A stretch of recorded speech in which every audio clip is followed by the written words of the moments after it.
एक साधक थे, तो उन्होंने गंगा जी की महिमा पढ़ी कि एक बार गंगा नहाने से 100 यज्ञ का फल होता है। 100 यज्ञ करे तो जो फल उससे होता है एक बार गंगा नहाने से होता है। तो वो वैश्यागमन करने लगे, वैश्या से संपर्क करके।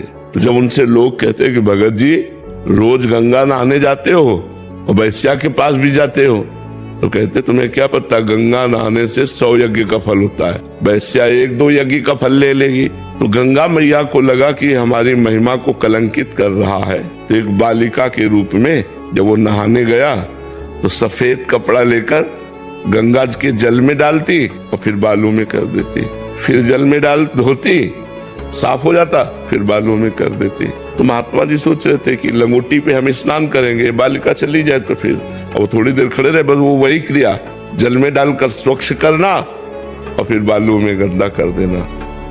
रहे बार बार धोती गंदा करती, जब धोती है तो गंदा क्यों करती हो, गंदा ही करना तो धोती क्यों है। बोले ये बात तेरी समझ में आ गई, ये बात तेरी समझ में आ गई।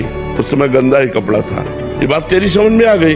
जब तुझे पाप ही करना है तो गंगा क्यों नहाता है, जब गंगा नहाता है तो पाप क्यों करता है। देख तेरी यही दशा है, उस समय कपड़ा गंदा था, तेरी यही दशा है, जब तू मरेगा तो नर्क जाएगा, क्योंकि तू गंगा स्नान का दुरुपयोग कर रहा है।